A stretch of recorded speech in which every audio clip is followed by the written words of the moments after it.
마태복음 22장 36절에서 40절 말씀 다 찾으셨으면 교독하겠습니다. 선생님이여 율법 중에 어느 계명이 크니이까?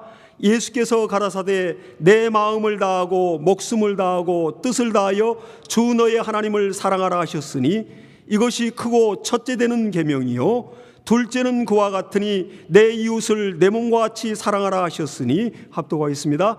이 두 계명이 온 율법과 선지자의 강령이니라. 아멘. 네, 오늘은 6월 마지막 제주로 6월은 삶을 나누는 공동체로 하나 되는 달입니다.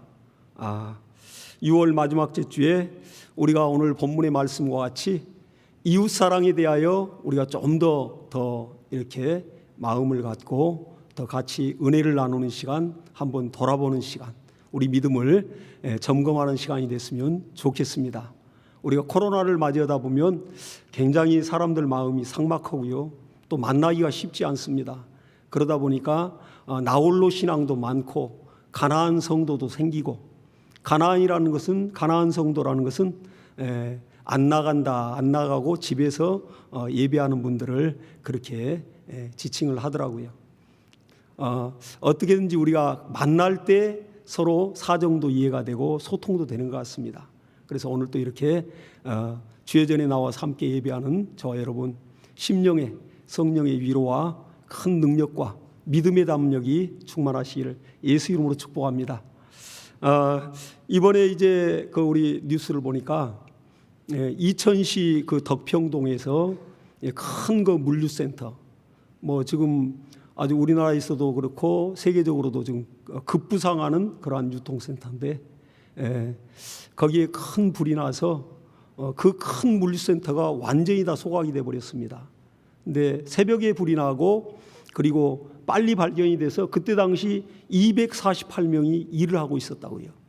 그래서 급히 다 전원이 대피를 하고, 그리고 이제 소방대가 출동해서 불을 끄는데 불이 쉽게 잡히지가 않았어요. 그리고 또 소방대원들이 이제 또 혹시 누가 이렇게 지금 갇혀 있는 사람인가 하고 투입이 됐습니다. 그러니까 인명구조대가 들어간 것이죠. 4분의 소방대원이 구조대장과 함께 4사람이 들어갔습니다.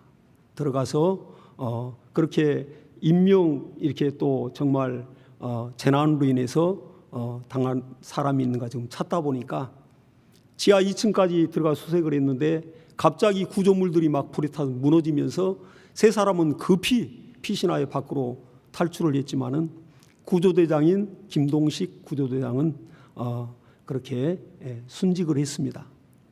이런 걸 볼 때 참 온 국민이 마음이 굉장히 정말 안타깝기도 하고, 또 가족들은 얼마나 마음이 참 아프겠습니까?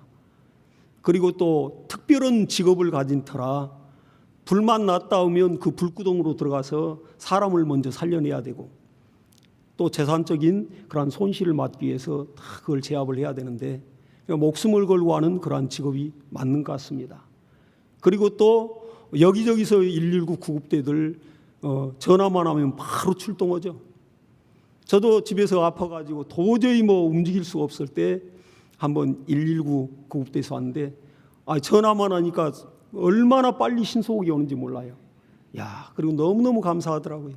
정말 우리가 그런 걸 경험하고 볼 때 우리를 위한, 이웃을 위해서 이렇게 목숨을 건 사람들이 우리 주변에 있다는 것이 참 든든하기도 하고, 또 여러 가지 또 사건 사고가 생기면 안타깝기도 하고 그렇습니다. 그래서 우리가 또 많이 또 기도를 해야 되는 그러한 일인 것 같습니다. 오늘 이 본문을 보면 지금 한 율법사가, 지금 바리새인들도 그때 당시 지금 예수 주변에 모여 있고, 그리고 또 거기에서 한 율법사가 예수를 시험하기 위해서 율법 중에서 큰 계명이 뭡니까? 이렇게 물었어요. 그러니까 자기 딴에는 율법에 정통하고 아주 하나님의 아들, 정말 율법을 명하시고 만드신 분 앞에서 시험을 했으니 얼마나 참 가당치도 않죠. 그러니까 하나님의 아들인지 모르고 시험을 했으니까요. 그러니까 이 율법사가 율법 중에 큰 계명이 뭡니까 하니까 예수께서 마음을 다하고 뜻을 다하고 성품을 다하고 목숨을 다하여 첫 번째로는 하나님을 사랑하라.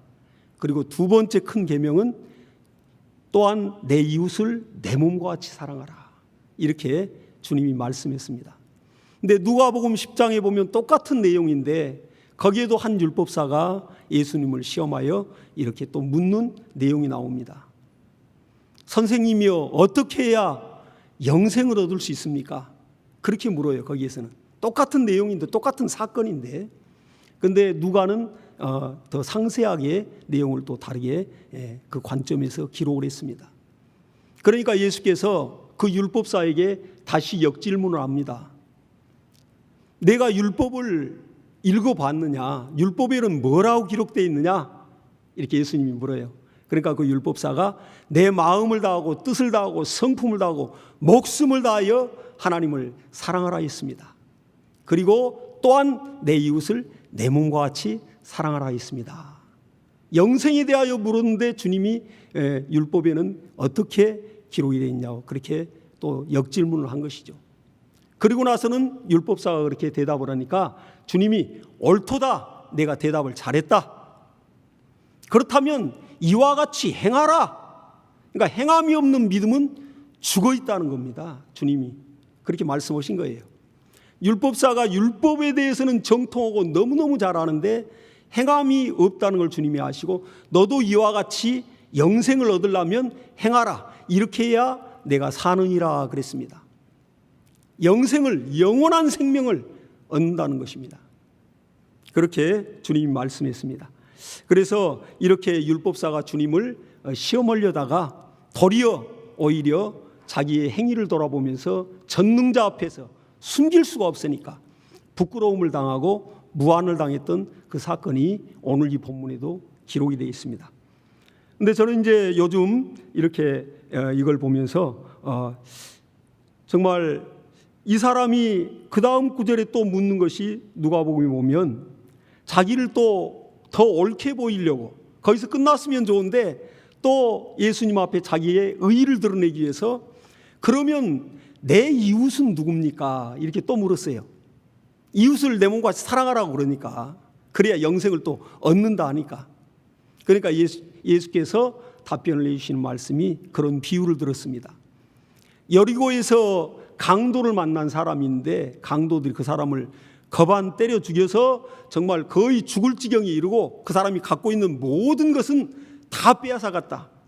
근데 그때 마침 거기를 지나가는 한 제사장이 그 지금 강도에게 폭행을 당해가지고 거의 숨이 넘어가는 사람을 보고 피해서 지나갔고 또 레위인도 역시 그 거기를 지나가다가 강도 만난 사람을 만났는데 피해서 지나갔다.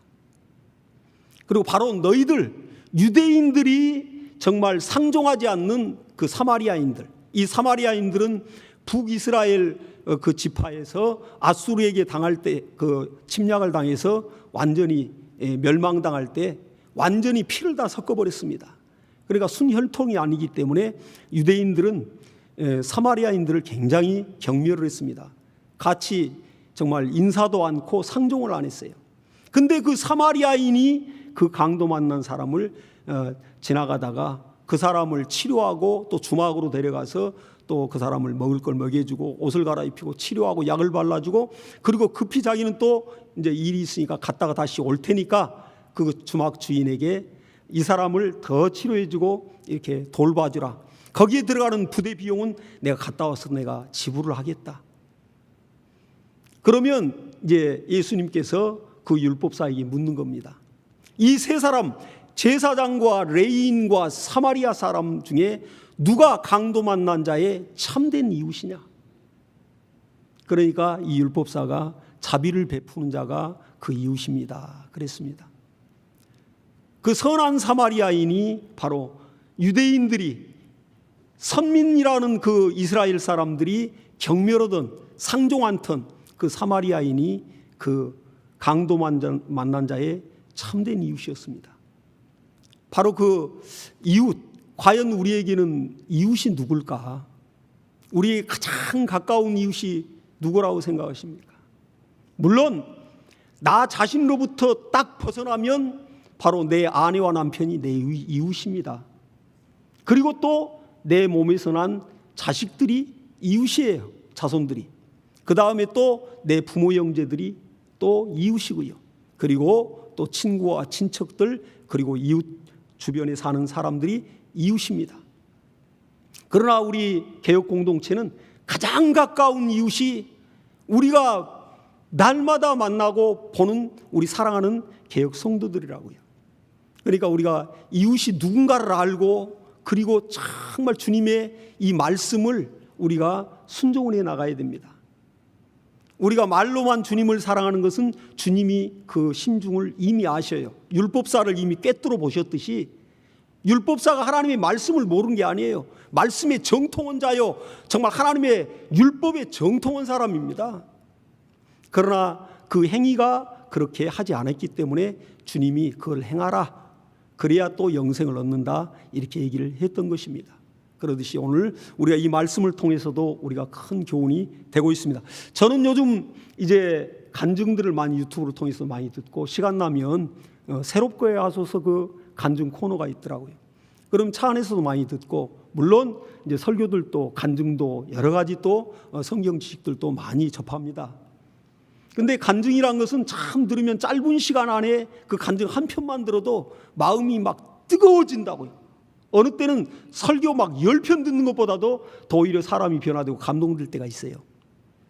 우리 그 삭막한 심령이, 정말 사막화된 심령이 성령의 어루만짐으로 그 처절한 인생 가운데에서 그 하나님을 만난 간증, 하나님 앞에 변화되어서 새롭게 된 인생의 그 간증, 그 간증이 우리 마음을 막 녹인다고요.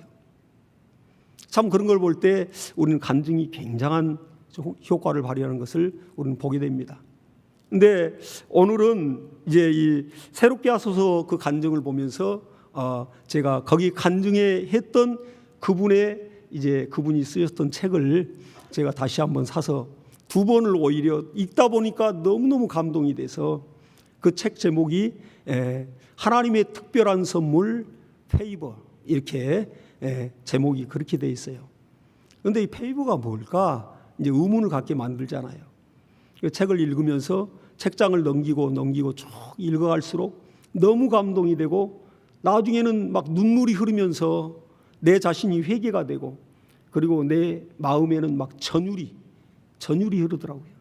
그러니까 책을 여러 권들 우리가 많이 보지만은, 신앙저서들도 많이 보지만은 굉장히 그렇게 막 강력히 감동을 줬던 것은 좀 드물었던 것 같습니다. 물론 어느 신앙저서든 간에 거기에 실린 간증과 거기에 실린 그 저자의 신앙을 통해서 굉장히 감동을 받습니다. 그러나 참 이 책은 특별하게 그렇게 감동이 많이 됐던 것 같아요. 근데 그 책 저자가 이제 하영록 그 건축회사 대표가 바로 그 저자입니다. 목사이고요. 근데 이분이 이제 그 책을 쓸 때, 이 책이 쓰기 전에 2015년도에 벌써 KBS에서 그 다큐멘터리에서 그 사람의 일생과 또 그리고 미국에서 얼만큼 영향력 있게 그가 또 선한 영향력을 미치고 이웃들에게 본을 보이는 그러한 기업가로, 그리고 또 미국 사회에서 또 이민 사회에서 알아주는 그러한 사람으로 보도가 됐습니다. 그리고 그 뒤로 이제 책이 2권 나오면서 베스트셀러가 됐어요, 아주. 그래서 저도 이제 최근에 2번째 나온 책을 이렇게 2번을 또 연거푸 읽었습니다. 너무 감동이 되는 거예요. 근데 이웃사랑에 대해서 오늘 이 본문의 말씀을 그가 실천했는데 하나님은 놀랍게 그 역사를 했더라고요.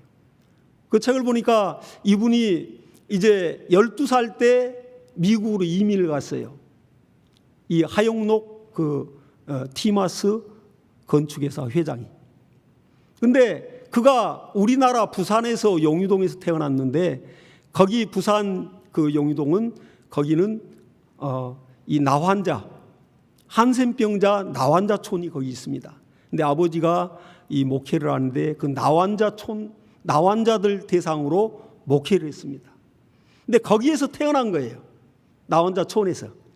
태어나자마자 이 사람이 본 것은 얼굴이 일그러지고 손이 뭉개지고 코가 뭉개지는, 남들이 가까이 않고 굉장히 흉측하다 해서 거부하는 그러한 친구들, 그러한 사람들 사이에서 그가 어린 유년기와 청소년기까지 그렇게 거기서 지냈습니다.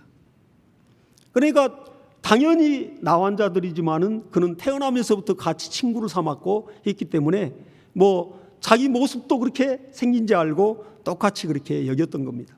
근데 이제 초등학교를 가면서 이제 학교를 가다 보니까 학교에서 그 나환자촌에서 학교를 다니니까 그렇게 같은 또래 반의 친구들이 돌팔매질을 하면서 막 그렇게 아주 안 좋은 욕을 하고 그 똑같이 그 문둥병자라고 하면서 막 그렇게 학대를 하고 그렇게 차별을 하는 거예요.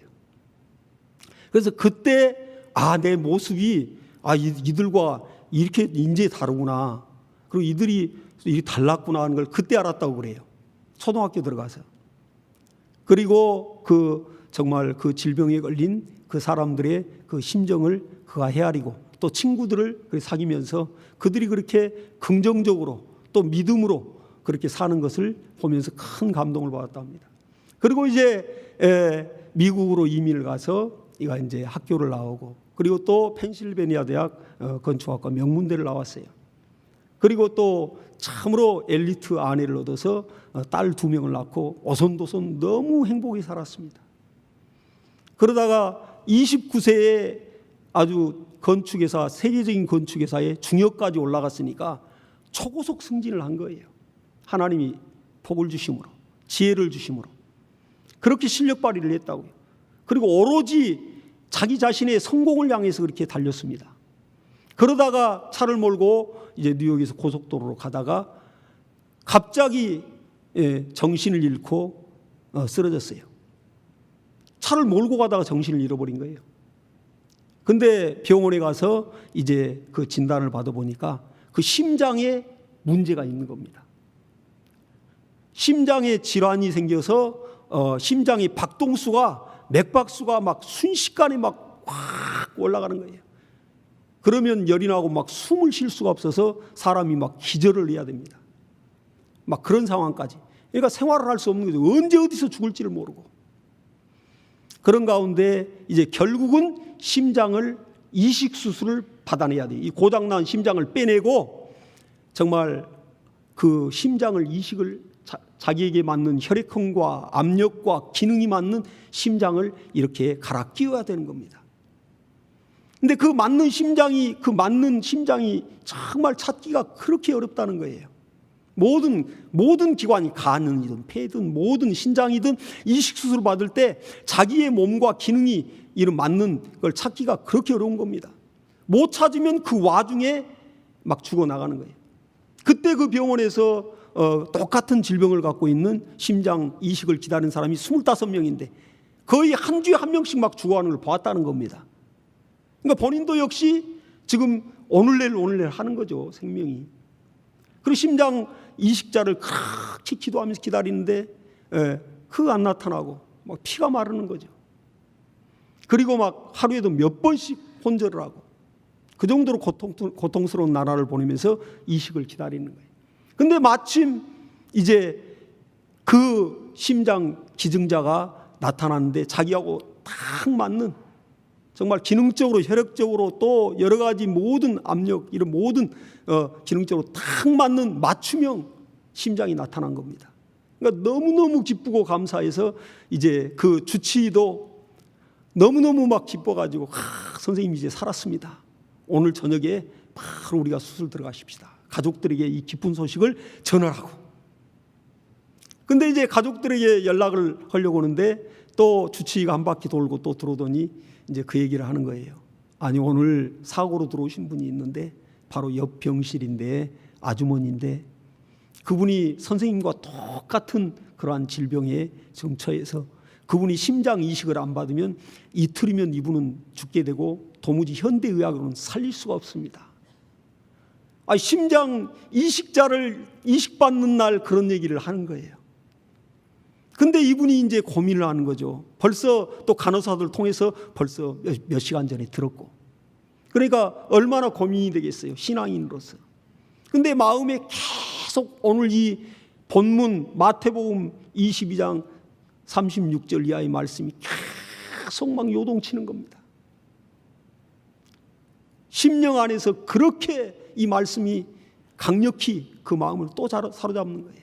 아직 가족들에게 이 기쁜 소식을 알리지 않았는데 그렇게, 그리고 이제 그 주치의가 등을 돌리고 돌아가려고 할 때 문만 나서면 자기는 이제 내가 살아야 남도 많이 살리지, 우리 일반적으로 그렇지 않겠어요? 저와 여러분 그런 상황이 된다면 어떻게 하겠습니까? 쉽지 않은 결정 아니겠습니까?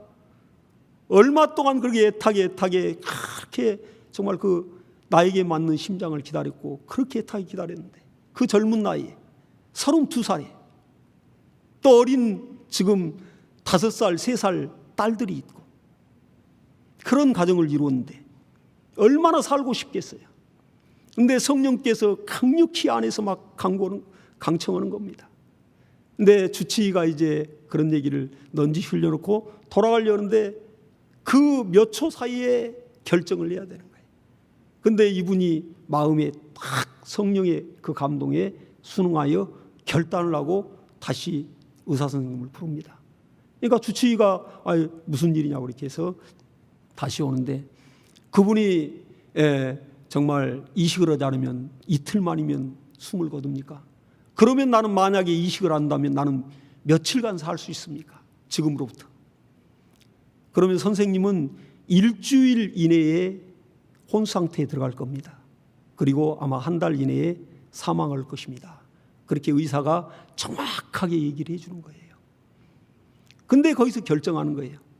그리고 내 심장을 저 여인에게 주십시오. 자기 목숨을 담보로 이 하용록 대표가 그렇게 심장을, 그렇게 기다렸던 심장을 그 여인에게, 생면부지 한 번도 본 적이 없는 그 여인에게 심장을 줘버립니다. 그리고 이 사람이 일주일이 못 돼서 혼 상태에 들어가 버려요. 그리고 이제 생명이 이제 정말 왔다 갔다 하는 거죠. 그러니 그 부모와 또 가족과 아내와 또 그 교회 사람들은 눈물로 막 기도하는 거죠. 의식이 없으니까. 근데 하나님이 그 의식이 돌아오게 하고 또 한 달이 못 되어서 그 사람에게 맞는 심장이 연결이 됩니다. 그래가지고 살아나서 그가 또 이제 회사로 복귀하고 그리고 그가 이제 사업을 해요. 사업을 하면서 그 건축 설계 회사를 세웁니다.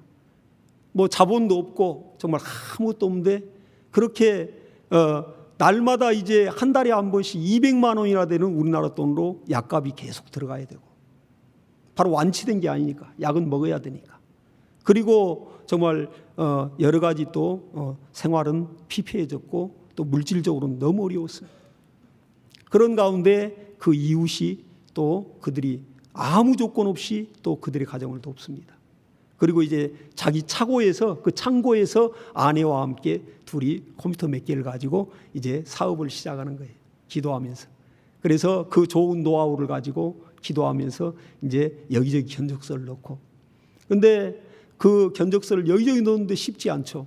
근데 굴지의 그 큰 기업, 금융, 미국에서도 몇 개 안 가는 그 금융회사에서 그 회사에 그 오더를 줍니다. 그러니까 이 주차장, 이 주차 타워 그리고 이러한 주차장을 설계하는 회사인데 그리고 감리 설계까지 다 하는 회사거든요. 굉장히 실력이 있고. 근데 뭐 자본이 없죠. 오로지 믿음으로. 그리고 이제는 자기는 덤으로 사는 인생이니까 하나님 앞에 결단하기를 이제는 나는 이 기업도 역시 존재하는 이유는 이웃을 위해서 존재한다. 이웃을 돕기 위하여 이 티마스라는 기업은 존재한다. 이 티마스가 그 하용록 씨의 미국 이름명입니다.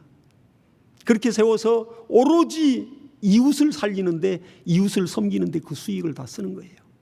그 결단을 하면서 그렇게 이제 하는데 하나님께서는 그를 축복하시되 정말 그 굴지의 그 기업에서 그 부사장이 그 견적서를 봤더니 그가 이제 마음이 움직여지고 그리고 또 심장을 이렇게 기증했고 자기가 그 목숨을 담보로 줬다는 사실도 알고 그리고 그가 마음이 움직여서 아무것도 가진 것이 없는 이 사람의 견적서를 받아들이고 그리고 또 그 큰 오더를 줍니다. 그리고 이제 회사가 정말 힘있게 일어나면서 그 큰 기업에서 그 부사장이 계속 그 사람을 돕는 거예요. 그럼 많은 일거리를 주고 그 회사를 일으켜 세우는데 아주 토대를 닦아버립니다. 그리고 이제 미국 동부 지역에서 막 알려지는 건축 설계 회사가 됩니다. 근데 이제 그 부고 소식이 갑자기 왔는데 자기를 돕던 그렇게 오더를 주던 그 부사장이 이제 소천했다는 소식을 들어요. 아니 바로 엊그제까지도 같이 이렇게 미팅을 하고 같이 협의를 하고 했던 그 사람이 아이 그 건강한 양반이 죽는다는 게 말이 되느냐 하면서 이제 장례식장을 갔는데 그 사람의 그 여비서가 울면서 그 부사장님이 그 유언을 냈는데 이렇게 유언을 했습니다. 당신이 첫날 정말 아무 자본도 없이 이렇게 견적서를 가지고 왔을 때 그리고 대화 가운데 그 심장을 기증했다는 소리를 듣고 마음이 감동해서 그리고 그 부사장 그때 당시 시한부 인생을 살고 있었습니다. 암 말기 투병을 하면서도 이제 마지막 자기는 이제 정말 이렇게 선한 일을 하겠다 각오를 하고 그 있던 터거든요. 그리 연결이 잘 되어서 그 티마스 사장 하영록 그 회장을 돕게 된 겁니다. 그리고 계속 돕고 마지막 유언으로는 자기가 죽을지라도 죽은 이후에도 우리 회사가 그를 돕도록 하라고 유언을 남겨요. 그리고 자기는 이제 죽어서도 이 사람과 함께 나는 일을 같이 할 것이다. 그렇게 유언을 남깁니다. 그렇게 같이 이웃을 섬기고 살리는데 함께 하겠다는 거예요. 그리고 나서 이제 그때부터 막 이적들이 기적적인 역사들이 벌어지면서 큰 경기장에 그러한 막 대형 막 1,700, 막 2,000대 들어가는 그러한 주차 타워들을 막 생겨가면서 이제 굉장히 인지도를 얻습니다. 그리고 나중에는 백악관에도 이가 이제 또 초청을 받고 건축 자문, 영원한 건축 자문위원으로 오바마에게 임명을 받고 그리고 또 이민사에서도 아주 정말 최고 가는 그러한 상을 또 받고 이렇게 이웃을 위해서 그렇게 지금도 이루고 있습니다. 그러던 와중에 또 이제 심장이 또 이제 망가지는 거죠. 그리고 이제 두 번째 이제 그 심장을 이제 갈아 끼울 때는 젊은 사람의 심장을 얻습니다. 얻을 때 자기가 그 젊은 사람이 지금 식물인간이 되어서 그렇게 기증약속을 오고 준 그 심장으로 자기는 또다시 일어나서 이웃을 위해서 또 사는 거예요. 살아있는 존재의 목적도 오로지 이웃을 섬기고 복음을 전하는 일에 그렇게 결단하여 그렇게 사는 겁니다. 그리고 심장을 한 16년을 더 사용을 해요. 근데 신기하게 이 첫 번째 그때 여인에게 심장을 주고 자기가 또 그때 얻었던 그 심장은 오래 쓰지를 못했어요. 한 6년을 쓰고 그리고 다시 갈아 끼웠거든요. 근데 두 번째 심장은 그래도 이제 젊은 사람 심장을 얻어서 이제 더 오래 사용을 했습니다. 그리고 나서 한 20년 정도 사용을 하니까 또 두 번째 심장마저 또 망가졌습니다. 또 쓰러졌어요. 그래서 이제 또 주치의와 함께 계속 이렇게 연관돼서 치료받으면서도 이제 또 그 많은 업무와 스트레스 가운데도 그렇게 혹사를 하면서 그러한 질병이 그렇게 됐습니다. 근데 마침 그때 또 세 번째 이제 이식을 받는데 원래 미국 의료법에는 2번 이상은 못 받게 돼 있다는 겁니다. 근데 그 주치의가 이 세 번째 이거 받으면 됩니다. 그렇게 얘기를 하는 거예요. 근데 세 번째 못 받게 된 걸 아는데 어찌 세 번째 받느냐고 얘기를 할 때 이것은 첫 번째에 받았던 그 심장은 알코올 중독자가 이렇게 기증한 심장인데 그 심장은 많이 망가진 상태가 안 좋은 심장을 받았기 때문에 그 사이에 법이 개정이 됐다는 거예요. 그리고 그 심장을 기증한 사람에 한해서는 다시 한번 받을 수 있는 기회가 있다고 이렇게 해서 그 세 번째 지금 심장을 이식해서 이렇게 이웃을 돕고 지금 살고 있습니다. 이와 같이 이렇게 오늘 우리가 이걸 보면서 이 정말 하영록 이 회장이 이렇게 얘기하는 겁니다. 자기는 하나님의 은혜로 다시 사는 사람인데 이렇게 이 심장을 이식하면서 참으로 많이 경험하는 것은 하나님의 이 은혜 안에 이 페이버라는 것은 하나님의 은혜 안에 이러한 모든 것에 은혜라는 것은 히브리 그 원문에도 이 은혜가 이제 이렇게 헤세드, 언약에 기초한 은혜, 무조건적인 하나님의 사랑이요 은혜를 얘기합니다. 그리고 또 이제 라훔, 이러한 은혜는 하나님의 한량없는 그 긍휼과 자비를 말하고요. 근데 여기 hen이라는 이 단어는 바로 페이버라는 단어와 마찬가지로 거기에는 우리나라 말로 해석한다면 호의를 베풀다 이런 뜻인데, 그러나 여기에는 정말 말할 수 없는 또 다른 하나님의 은총과 또 다른 하나님의 선물을 뜻한다는 겁니다. 그래서 그 책 제목을 페이버로 한 거예요. 근데 거기에는 하나님의 언약에 의한 율법과 또 십계명 이러한 언약에 의한 그러한 약속에 대한 은혜는 하나님이 당연히 지키시지만은 구원에 관한 것도 마찬가지고요. 또 자비에 관한 것도 역시 하나님이 대속의 은혜로 이렇게 긍휼히 여기서 구원합니다. 그러나 이 페이버는 이것은 하나님이 은혜를 베풀 수도 있고 베풀지 않을 수도 있고 그건 하나님의 마음에 달려 있다는 겁니다. 그러니까 창세기 1장 18절에도 아브라함이 이제 롯이 사는 소돔과 고모라 땅을 멸하려고 하는 그 세 천사를 만날 때, 그 정오쯤에 만날 때 세 사람이 오는 걸 보고 이제 그들에게 자기 집으로 유하여 식사를 강권합니다. 손님 대접하기를 하는 거예요. 당신들이 원하시면 내 집에 오셔서 정말 이렇게 같이 유하여 식사를 좀 하실 수 있도록, 그렇게 쉬고 갈 수 있도록 강청합니다. 근데 현대인의 성경에 보면 그 아브라함이 그 손님 그 세 사람에게 손님들께서 마음에 기뻐하시면 원하시면 내 집에 오셔서 이렇게 같이 식사도 하고 유하십시다 이렇게 얘기하는 겁니다. 근데 이러한 구절들이, 이러한 단어들이 구약에 많이 나와 있습니다. 모세도 역시 내가 주 앞에 은총을 입었으면, 다윗도 역시 그렇게 막 고백을 합니다. 하나님 앞에 내가 하나님 앞에 내가 은총을 입은 자라면 이렇게 해달라고. 그러니까 선택권은 정말 하나님이 하시고 안 하시고는 하나님의 손에 달려 있는 겁니다. 그러니까 하나님이 보시기에 좋았더라, 하나님이 정말 첫째 날, 둘째 날, 셋째 날 사람까지 모든 만물을 창조하시고는 이제 하나님이 그 지으신 것들을 보고는 보시기에 심히 좋았더라, 거기에 쓰는 단어가 바로 이 페이버예요. 그러니까 하나님이 보시기에 좋은 사람, 하나님이 보시기에 좋은 신앙, 하나님이 보시기에 좋은 신앙의 행위, 그 사람은 하나님이 정말로 정말 초자연적인 능력과 이적으로 그 인생 가운데 개입하시면서 하나님이 그가 원든지 원치 않지 그 앞길의 모든 문제에서 강권적으로 하나님은 역사에 주신다는 겁니다. 우리가 이렇게 이웃을 사랑하되 내 몸과 같이 사랑하라. 우리 정말 이렇게 참 코로나 시대에 정말 너무나 심령들이 황폐화되고 있습니다. 우리 개혁 성도분들 서로가 만나기 어려운 때에 마음들이 많이 정말 그리스도의 사랑들이 식어가는 걸 느껴요. 이것은 마지막 말세에 고통당하는 때가 이르리니 또 예수님도 불법이 성함으로 사랑이 식어지리라 마지막 때는 그렇게 하더니 정말 그렇게 되어지고 있습니다. 이러한 때에 우리가 오늘 이러한 간증과 이러한 일들을 보면서 하나님이 정말 우리를 보실 때 보시기에 좋은 사람, 하나님의 마음이 감동될 만한 사람, 그러한 신앙과 그러한 믿음으로 우리가 가장 가까운 이웃이 멀리 있는 게 아니에요. 우리 사랑하는 예수의 피와 살을 나눈 정말 동고동락한 교회를 새롭게 하기 위하여 이렇게 같이 마음고생도 하고 눈물도 흘리고 밤잠도 못 자고 여러 가지 핍박도 받고 이러한 의의를 위하여 핍박을 받는 우리 신앙의 동지요, 우리 신앙의 동역자들이요, 우리 하나된 한몸된 우리 개혁 성도가 아니겠습니까? 주님도 우리 서로 사랑하자 합니다. 서로 생각은 다를 수 있어요. 서로 주장은 다를 수 있습니다. 그러나 상대방이 틀린 게 아니에요.